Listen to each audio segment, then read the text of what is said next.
Om Namo Bhagavate Vasudevaya.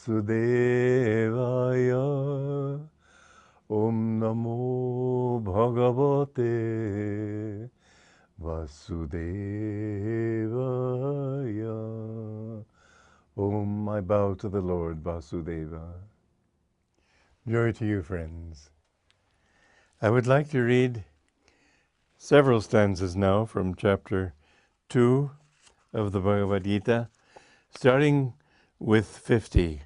One who lives united to cosmic wisdom passes beyond the effects of both virtue and vice, even while living in this body. Therefore devote yourself through wisdom to achieving the oneness of yoga. Such alone is right action. Those who have mastered their thoughts escape the confines of the mind and become engrossed in cosmic wisdom. They realizing the illusory nature of ego, become freed from the chains of rebirth and attain that state which transcends all suffering. When your perception pierces the dark mists of delusion, you will become indifferent to everything you have heard about this world and the next. And stanza 53, when your discrimination is no longer tossed about by opinions, but abides unshaken in soul bliss, then you will attain final union with God. And so Krishna is saying that what you need to do is the only really right action is that which will take you in the direction of soul freedom. You may do good works in this world. You may help the poor. You may help the suffering as a doctor. You may do many good things for which you will get good karma. But good karma alone will not take you out of karma. Even the best of karma will keep you in the thought that I am doing it. I have helped people, and so on. I remember somebody who was involved, he wanted to write music, and I saw that his music was derivative. It was not his own music. It was just a style that was already here, and it said nothing. So I tried to discourage him, and he said to me, but you know how it is when you have this need to compose. You've got to compose. You've got to do it. And I said, no, I don't know how it is. I have written many pieces. I've never felt that I have done them. He has given me what I had to say. And this is right action, is when you don't feel that you are the doer. But as long as you feel that you are composing this music or helping these poor or curing these ailing people and nursing them and so on, as long as there's that thought that I am doing it, you're still bound. However good the karma, still you are bound. You don't need to express this self. Many people think I've just got to express myself. Why? That's your ego talking. You don't need to express anything. You need to be. You need to be one with God. And all the best composers have said this. There's a book called My Talks with Great Composers by George A. Bell. It's a very interesting book. It speaks of the great composers like Brahms, to whom he spoke, that they felt that their inspiration came from God. Handel, the same thing. All the great composers, they don't feel that it's they who are doing it, or to the extent that they do, they are less in their ability to produce really good music. Mind-born music can never reach. You can never create good melodies if you think where shall this go? No, up, down, little variety, all that mind-born stuff, it will never give you what you would like to do, which is inspired music, inspired thoughts, inspired inspiration, if you can use that expression. We must understand what Krishna is talking about here is the state of Jivan Mukta, of complete freedom from ego, and therefore of the need for rebirth. A Jivan Mukta is one who has finally attained oneness with God and has realized that his ego does not exist except as a manifestation of the infinite self. A Jivan Mukta may come back to this world, he doesn't have to. He can work it out on the other plane too.